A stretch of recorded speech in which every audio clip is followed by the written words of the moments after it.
Hello students, welcome to my YouTube channel. तो पिछली 2-3 videos में हमने जीरो चैप्टर जो था फिजिक्स +1 का वो कंप्लीट कर लिया है। अब हम स्टार्ट करेंगे यूनिट 1। जिन्होंने वो चैप्टर या जो वीडियोस वो नहीं देखी हैं वो प्लीज मेरे चैनल पर जाकर देखें। So let us start with the unit 1 जिसका नाम है फिजिकल वर्ल्ड एंड मेजरमेंट। तो इसके हम 5 सब यूनिट्स करने वाले। लाइक दिस चैप्टर जो है, ये जो चैप्टर है ये 5 सब यूनिट्स में डिवाइडेड है। फर्स्ट इंट्रोडक्शन, जिसमें हम लोग फिजिक्स के बारे में इंट्रोडक्शन पढ़ेंगे। सिस्टम ऑफ यूनिट्स, इसमें हम लोग यूनिट्स वगैरह के बारे में पढ़ेंगे। Then measurement of length, mass and time, इसमें हम लोग लेंथ, मास और टाइम को कैसे मेजर करते हैं वो पढ़ेंगे। उसके बाद dimensional analysis and then errors of measurement. तो ये 5 सब यूनिट्स हम एक एक करके डिस्कस करेंगे। So let us start with unit 1, sub unit 1, introduction. So first of all एक क्वेश्चन आता है, what is physics? फिजिक्स क्या है? ये बेसिक मतलब बिल्कुल स्टार्टिंग है। तो यही पूछा है कि फिजिक्स क्या है। तो फिजिक्स एक ब्रांच है साइंस की जो डील करेगी नेचर एंड नेचुरल फिनोमिना के साथ। तो क्या है? Physics is a branch of science which deals with nature and natural physical phenomena. उसके बाद आता है रिलेशन। फिजिक्स का दूसरी साइंस की ब्रांचेस के साथ क्या रिलेशन है, और कौन कौन सी ब्रांचेस होती हैं साइंस की? Maths, chemistry, biology. ये 3 जो होती हैं फिजिक्स के अलावा ब्रांचेस होती हैं साइंस की। तो फिजिक्स का इन 3 ब्रांचेस के साथ क्या रिलेशन है? तो पहले हम पढ़ेंगे physics in relation to mathematics. Mathematics के साथ फिजिक्स का क्या रिलेशन है? कहते हैं जो भी थ्योरीज एंड कंसेप्ट होते हैं फिजिक्स के, इन थ्योरीज और कंसेप्ट्स की वजह से बहुत सारे मैथमेटिकल टूल्स जो होते हैं, जैसे कि आपने भी पीछे पढ़ा है differential equation, then equations of motion भी जो आप 10th 9th में पढ़ चुके हो। तो ये सारी जो भी फिजिक्स की कंसेप्ट्स और थ्योरीज होती हैं, इनकी वजह से मैथमेटिकल टूल्स डेवलप होते हैं। इसीलिए फिजिक्स का मैथ्स के साथ एक रिलेशन है। उसके बाद physics in relation to chemistry. Chemistry के साथ क्या रिलेशन है? हम लोग पढ़ते हैं कि वेरियस पार्टिकल्स के बीच में इंटरेक्शन होती है, उनके बीच में बॉन्डिंग होती है, या कोई भी एक पार्टिकल है हमें उसका केमिकल स्ट्रक्चर के बारे में पढ़ना है, या एक्सरे, जो भी हमारी फ्रैक्चर्ड बोन्स के लिए एक्सरे यूज होते हैं, डिफ्रैक्शन, रेडियो एक्टिविटी, ये जितने भी हमने यहाँ पर अभी डिस्कस किए हैं कि bonding, diffraction, X-ray, radioactivity, ये सारे किससे रिलेटेड हैं? फिजिक्स से रिलेटेड है। उसके बाद आता है physics in relation to biology. Biology के साथ फिजिक्स का क्या रिलेशन है? कहते हैं जो ब्लड प्रेशर का कंसेप्ट होता है, ब्लड प्रेशर को मेजर करना, ब्लड प्रेशर क्या है, ये हमें हेल्प करता है कि हमें क्या पता चलता है जो प्रेशर का कंसेप्ट है वो हमें क्या बताता है? ब्लड प्रेशर के बारे में। लाइक हमें पता है कि प्रेशर क्या होता है, तो हम उससे हमारे बॉडी का ब्लड प्रेशर फाइंड आउट कर लेते हैं, किसी भी ह्यूमन बीइंग का। और ये हेल्प करता है कि हमें हार्ट की फंक्शनिंग के बारे में पता चल जाता है। अगर हमें ब्लड प्रेशर के बारे में पता चल जाता है तो हमें हार्ट की फंक्शनिंग के बारे में भी पता चल जाता है। फर्दर डिस्कवरी हुई थी जो एक्सरेज की, इसकी वजह से हम लोग काफ़ी सारे डिजीजेज जो होते हैं बॉडी में, या जो फ्रैक्चर बोन्स होते हैं उनके बारे में पता कर लेते हैं। ऑप्टिकल और इलेक्ट्रॉन माइक्रोस्कोप्स जो होते हैं वो भी बहुत हेल्प करते हैं वेरियस ऑर्गेनिजम्स की स्टडीज के लिए। और high energy radiation like ultraviolet rays, Y rays, ये सारी रेज जो होती हैं जो कि स्किन डिजीजेज या कैंसर ठीक करने में काम आती हैं, ये भी हमें फिजिक्स से ही मिलती हैं। तो फिजिक्स का बायोलॉजी के साथ भी एक रिलेशन है। तो अब हम लोग पढ़ेंगे बेसिक फोर्सेस के बारे में। बेसिक फोर्सेस जो नेचर में हैं उनके बारे में। तो 4 बेसिक फोर्सेस होती हैं नेचर में: gravitational force, electromagnetic force, strong nuclear force and weak nuclear force. Gravitational force के बारे में आपने पहले 9th में भी पढ़ा होगा, पर मैं एक बार फिर से बता देती हूँ। What is gravitational force? Gravitational force है क्या? Force of attraction between every pair of particle या बॉडी। पेयर, पहली बात तो ये है ग्रेविटेशनल फोर्स के लिए 2 पेयर्स चाहिए होते हैं, ठीक है। तो वो अट्रैक्शन की फोर्स जो कोई भी 2 पेयर्स के बीच में आती है, पार्टिकल्स के या बॉडी के, कोई भी हम वर्ड यूज कर सकते हैं, वो डायरेक्टली प्रोपोर्शनल होगी product of the masses of the particles. मतलब कि जो पार्टिकल्स के मास है उनका प्रोडक्ट कर दो, उसके directly proportional. And inversely proportional to the square of distance between these particles. और जो इन पार्टिकल्स के बीच का डिस्टेंस था मैंने r लिया है, तो 1/r आर का स्क्वायर, ये इनवर्सली प्रोपोर्शनल हो जाएगा। अच्छा, अब डायरेक्टली प्रोपोर्शनल और इनवर्सली प्रोपोर्शनल का क्या मतलब होता है? डायरेक्टली प्रोपोर्शनल का मतलब है कि अगर मास ज्यादा होगा तो फोर्स भी ज्यादा होगी, अगर मास कम होगा तो फोर्स भी कम होगी। और इनवर्सली प्रोपोर्शनल का यहाँ पे मतलब है ये आर, यानी कि डिस्टेंस के इनवर्सली प्रोपोर्शनल है। इसका मतलब है कि अगर मैं डिस्टेंस बढ़ा दूंगी, दैट मीन्स अगर मैं इस चीज को इंक्रीज कर दूंगी तो ये डिक्रीज हो जाएगा, और अगर मैं इसको डिक्रीज कर दूंगी तो ये इंक्रीज हो जाएगा। दैट मीन्स ये होता है इनवर्सली प्रोपोर्शनल। ठीक है, तो मैंने दो पार्टिकल्स कंसीडर कर लिए, एक ए और एक बी, जिनका मास m1 और m2 है। लेट कर लो r जो है उनके बीच में डिस्टेंस है, दोनों पार्टिकल्स के बीच में। तो अभी न्यूटन लॉ क्या बोल रहा था कि जो फोर्स होती है वो डायरेक्टली प्रोपोर्शनल होती है प्रोडक्ट ऑफ मासेस के, एंड इनवर्सली प्रोपोर्शनल होती है किसके? Square of distance between them.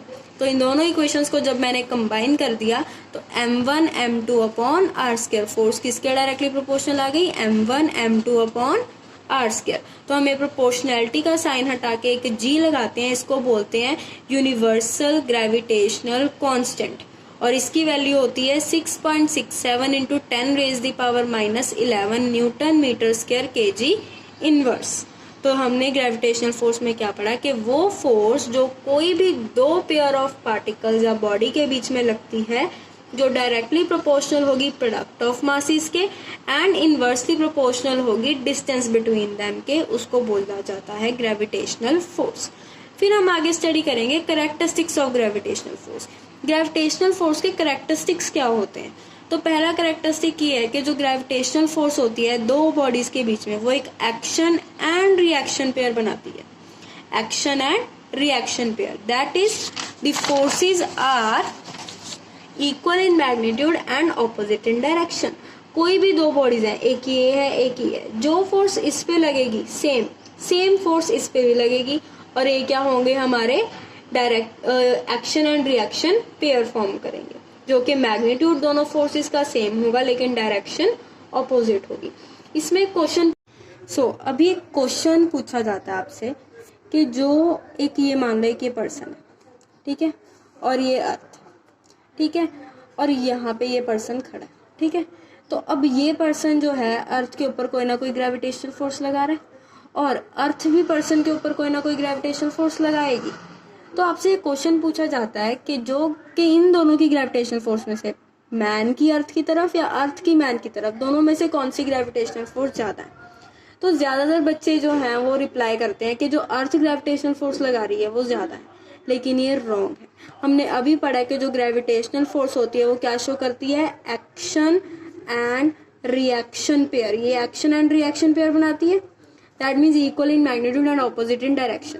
तो चाहे कुछ भी हो जाए, ये जो मैन है ये अर्थ पर जो फोर्स लगा रहा है और जो अर्थ मैन के ऊपर फोर्स लगा रही है, ये दोनों क्या होंगी? इक्वल ही होंगी। कोई बड़ी, कोई ज्यादा, कोई कम नहीं होगी, दोनों इक्वल होंगी। सेकेंड कैरेक्टरिस्टिक ये है कि जो ग्रेविटेशनल फोर्स होती है ये एक सेंट्रल फोर्स है। इसका क्या मतलब है कि दो सर्कल हैं, ठीक है ना, ये दो बॉडीज हैं, इनके सेंटर को जो लाइन जोड़ेगी, ये लाइन जो होती है इमेजिनरी होती है, तो इनके सेंटर को जो लाइन जोड़ेगी, जो ग्रेविटेशनल फोर्स है इसी लाइन के अलोंग लगेगी, ठीक है। तो इसका मतलब है कि ये सेंट्रल फोर्स है। जो ग्रेविटेशनल फोर्स होती है दो बॉडीज के बीच में, वो इंडिपेंडेंट होती है नेचर ऑफ इंटरवीनिंग मीडियम। मतलब ये है कि दो बॉडीज हैं, उन पे ग्रेविटेशनल फोर्स कहीं पे भी लग सकती है, एयर, वैक्यूम, वाटर, किसी भी मीडियम में लग सकती है, मीडियम का कोई फर्क नहीं पड़ेगा। Gravitational force between two bodies is does not dependent upon the presence of other body. ये दो बॉडीज हैं, इनके ऊपर ग्रेविटेशनल फोर्स लग रही है, मान लो कहीं एक और ये बॉडी है, एक और ये बॉडी है, ठीक है, तो इन पे जो ग्रेविटेशनल फोर्स लग रही है इन दोनों पे अपनी वजह से, जो इस पे ये लग रही है और इसकी वजह से जो यहाँ पे लग रही है, इसका कोई फर्क नहीं पड़ेगा। थर्ड बॉडी की प्रेजेंस से कोई भी फर्क नहीं पड़ेगा। ग्रेविटेशनल फोर्स एक लॉन्ग रेंज फोर्स है, मतलब काफी दूर तक लग जाती है। एग्जाम्पल क्या आती है ग्रेविटेशनल फोर्स की? It is the gravitational force that keeps the earth और planet of solar system in its orbit. अब ये तो सबको ही पता है कि जो हमारे प्लैनेट्स होते हैं वो सन के आसपास रहते हैं या अपनी ऑर्बिट में रहते हैं, वो किसकी वजह से रहते हैं? ग्रेविटेशनल फोर्स ऑफ अट्रैक्शन की वजह से। तो ये एक कॉमन एग्जांपल है। तो अब हमारी सेकंड बेसिक फोर्स आती है इलेक्ट्रोमैग्नेटिक फोर्स, और हम इसके इलेक्ट्रोमैग्नेटिक फोर्स के बारे में भी पढ़ेंगे और इसके कैरेक्टरिस्टिक्स के बारे में भी पढ़ेंगे। तो इलेक्ट्रोमैग्नेटिक फोर्स क्या होती है? फोर्स ऑफ अट्रैक्शन या रिपल्शन। कोई भी दो इलेक्ट्रिक चार्जेस के बीच में फोर्स ऑफ अट्रैक्शन या रिपल्शन हो चार्जेस के बीच में, उसको हम लोग बोलते हैं इलेक्ट्रोस्टैटिक फोर्स। और जो चार्जेस होने चाहिए वो क्या होने चाहिए? At rest. तो कोई भी फोर्स ऑफ अट्रैक्शन या रिपल्शन लगे दो चार्ज बॉडी के बीच में at rest is called electrostatic force. ठीक है। अब जो इलेक्ट्रोस्टैटिक फोर्स होती है, दो चार्जेस मैंने मान लिए, एक Q1 है, Q2 है, इनके बीच में r डिस्टेंस से मैंने सेपरेट कर दिया। तो जो इलेक्ट्रोस्टैटिक फोर्स होगी वो डायरेक्टली प्रोपोर्शनल हो जाएगी Q1 Q2 के, इनवर्सली प्रोपोर्शनल हो जाएगी 1/r², मतलब के डिस्टेंस बिटवीन देम के। तो after combining the both the equations मेरे पास क्या आ जाएगा? F is directly proportional to Q1 Q2/r²। यहाँ प्रोपोर्शनैलिटी का साइन हटा के हम लोग लगाते हैं 1/4 पाई ऑफ साइन नोट, इसको क्या बोलते हैं? Of sine note. और इस पूरे की वैल्यू क्या होती है कैलकुलेट करने के बाद? 9 × 10⁹ newton metre square coulomb square inverse. और ये क्या है? एक कांस्टेंट। तो आपको ये वैल्यूज जो जी की वैल्यू बताई थी और अब जो मैंने आपको 1/4 पाई ऑफ साइन नोट की वैल्यू बताई है, ये आपको क्या करनी है? लर्न करनी पड़ेंगी। इलेक्ट्रोमैग्नेटिक फोर्स के कैरेक्टरिस्टिक्स क्या आते हैं? तो पहला कैरेक्टरिस्टिक्स, ये जो होती है दोनों अट्रैक्टिव और रिपल्सिव, मतलब जो इलेक्ट्रोमैग्नेटिक फोर्स होती है वो अट्रैक्टिव भी होती है, रिपल्सिव भी होती है। अट्रैक्टिव कब होगी? जब दो चार्जेस के साइन ऑपोजिट होंगे। रिपल्सिव कब होगी? जब दो चार्जेस के साइन सेम होंगे। ठीक है। तो इसीलिए ये अट्रैक्टिव और रिपल्सिव होती है। It is a long range force just like gravitational force, ये भी लॉन्ग रेंज फोर्स है। It is a central force, ये भी सेंट्रल फोर्स है। और इलेक्ट्रोमैग्नेटिक की एग्जांपल क्या आती है कि जो इलेक्ट्रॉन्स होते हैं न्यूक्लियस के आसपास, ये हमारी न्यूक्लियस हो गई, इसके आसपास जो भी हमारे इलेक्ट्रॉन्स होते हैं एक एटम के अंदर, वो क्यों होते हैं? क्योंकि इनके बीच में इलेक्ट्रोमैग्नेटिक फोर्स होती है, इसीलिए। तो ये थी इसकी कॉमन एग्जांपल जो पूछी जा सकती है। स्टूडेंट्स, आज के लिए इतना ही, और मैं आपसे फिर कह रही हूँ कि ये नोट्स बहुत ज़्यादा इंपॉर्टेंट हैं, इन्हें नोट डाउन कर लीजिएगा। आपको इन नोट्स का PDF मेरे डिस्क्रिप्शन लिंक में भी मिल जाएगा। Please like, share and comment on the video. Thank you so much.